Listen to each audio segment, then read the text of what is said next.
Hey everybody, Joe Gemelli. Um, God, that was cheesy. Oh shit. So today I'm gonna be going through um, how to make a vocal cover, and the process is really simple. Um, it usually starts with figuring out what song I want to sing, and that can happen anywhere from like at work or if I'm in the car listening to music. Um, but it's just usually something that really speaks to me, and I will take that and I'll just listen to it all day, sing along to it on the way home sometimes. But then, so the next step is going to be figuring out what key it's in, what the beats per minute are as far as tempo goes. Um, and that can be, there's this website, I forget the name of it offhand, but it's probably going to be on the screen. You can type in any song and it'll tell you exactly what the key signature is. It'll tell you exactly how many beats per minute the tempo is.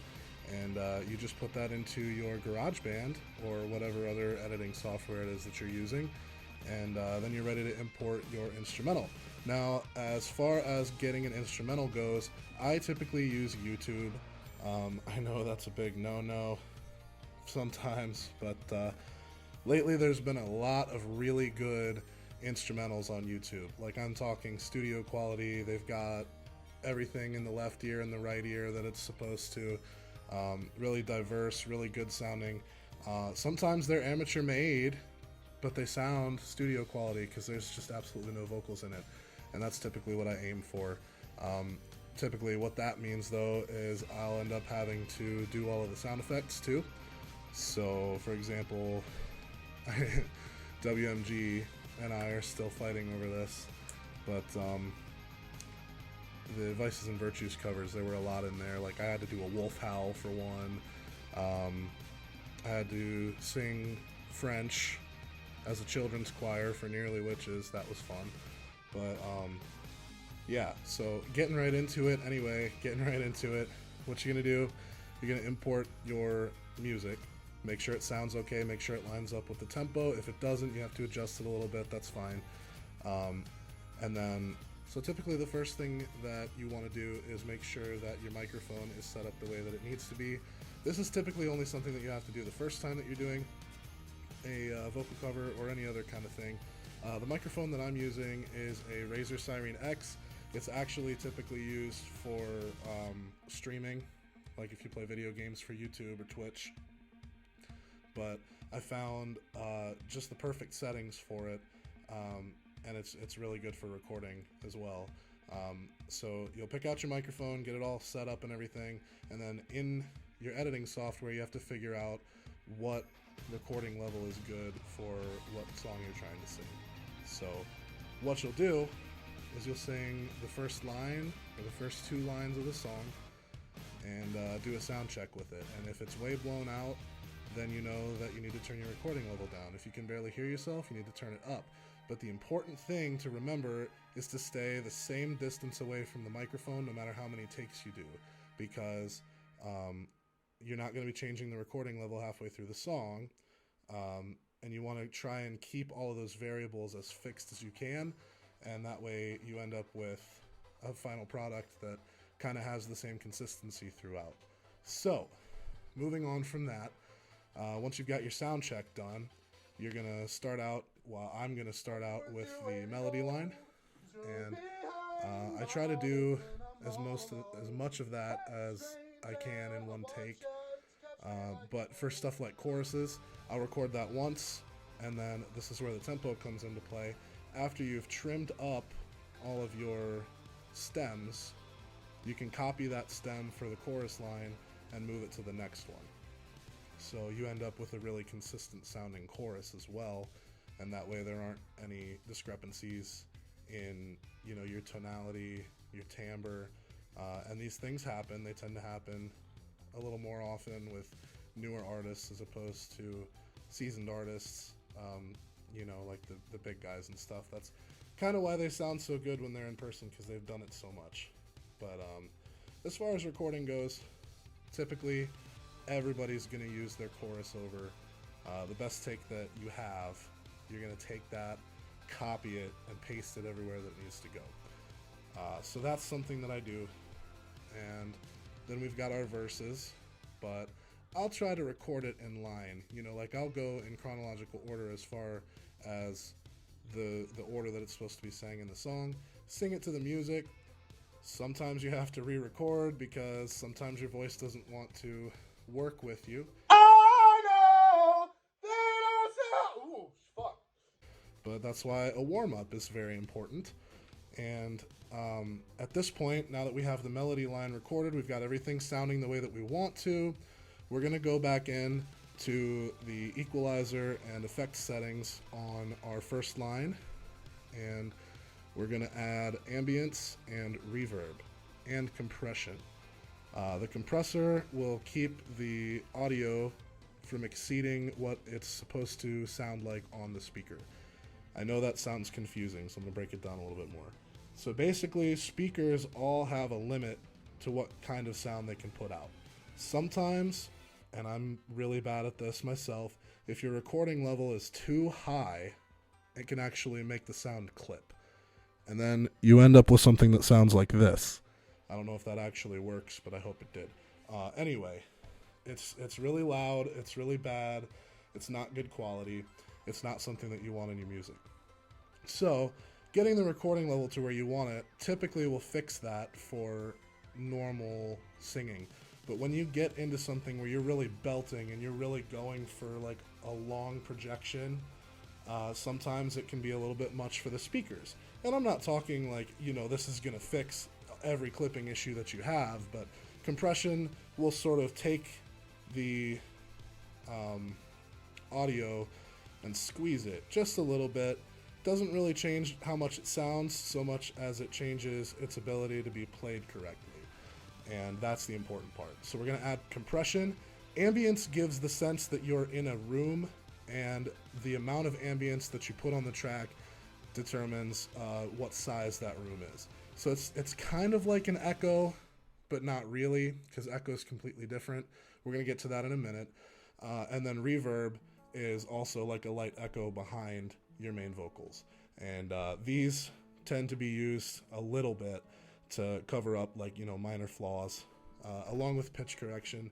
I'm not a huge user of pitch correction. The last video that I put out, I used it just a little bit, about 60%. But for the most part, I try to stay organic. I try to keep it clean, and so far it's worked for me. But that's all, everybody has their own process. Anyway, so now we've got the melody where we want it. We're going to go in, we're with automation, and we're going to check the volume of every part. Listen to it all the way through. If something sounds like it's a little quiet, you're going to automate it to turn the volume up just a little bit to the point where you want it to be, and then after that part, you'll drop it down. Same goes for if it's too loud, you'll drop it down a little bit, and then bring it back up for the next sequence. After that, we're going to go in and obviously melody is not the only thing that there is to a song. So next, we're going to figure out what our harmonies are. And I tend to do this when I'm listening to the song. Sometimes I'm really bad about it, and I'll just sing the melody, and then I get stuck. And I'll have to go back and listen to the song again. But your harmonies are typically the same words as the melody, but raised a third or a fourth. And I know that's getting a little bit into music theory, but basically you make a chord with it. And these are typically a lot quieter than the melody line, and the song just really wouldn't be complete without it. Like if you took any popular song on the radio right now and you cut all of the harmonies out of it, you'd be able to tell it was the same song, but something's wrong. So the harmonies are very important. They're really what makes a song, and depending on the song, sometimes you'll need 1, 2, 3, even 4 harmony lines to go along with your melody line.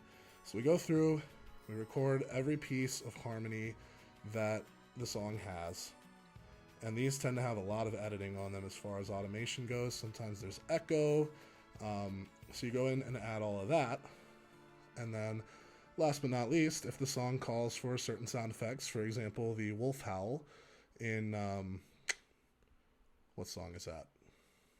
Trade Mistakes. Not Trade Mistakes. Hurricane. There's a wolf howl in Hurricane. You'll go in and you'll record all of those.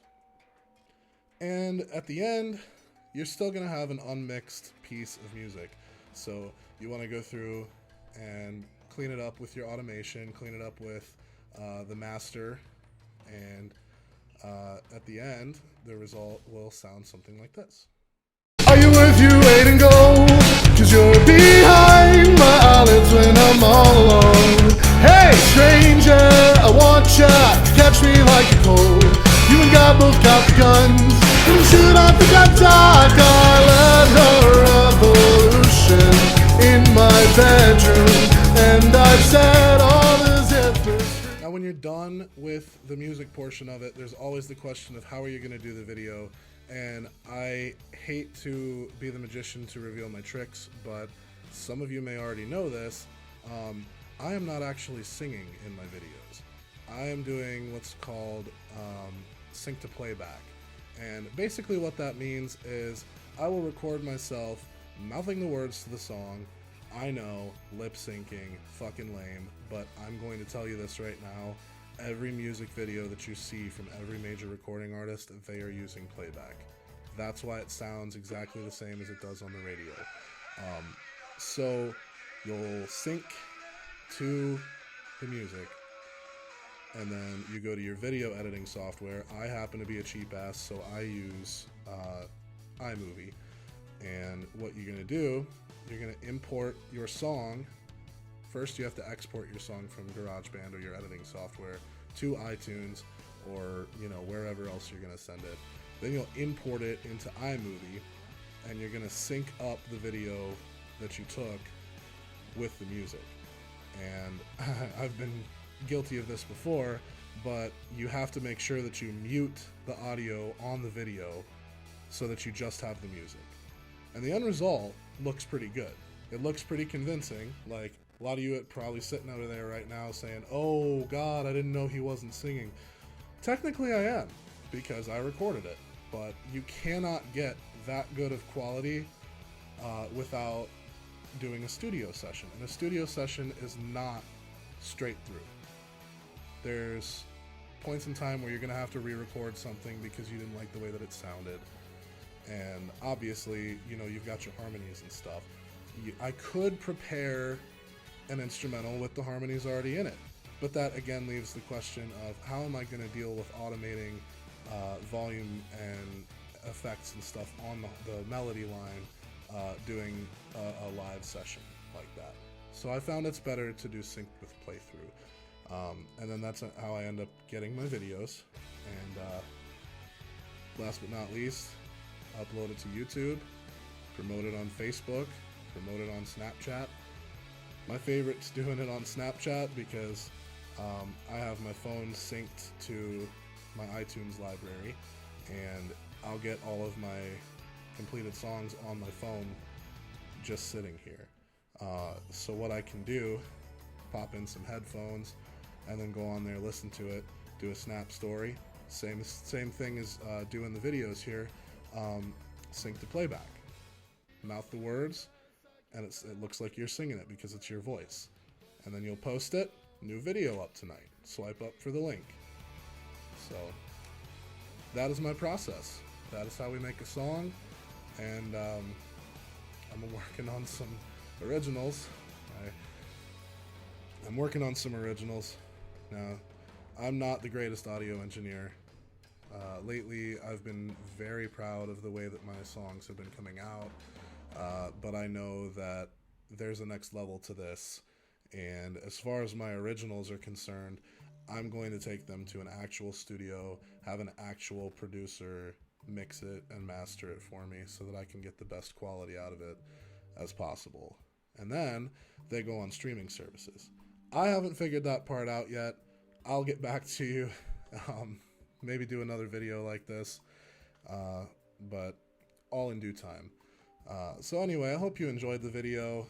Be sure to give me a like, a subscribe, comment, whatever you can do, share it. If you liked the video, please let me know, and I'll start doing more stuff like this.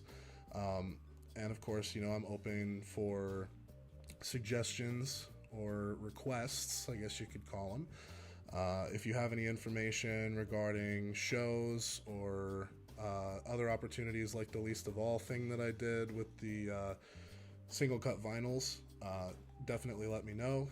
But till next time, I am Joe Gemelli, and I just wanted to thank you for watching my video. See ya.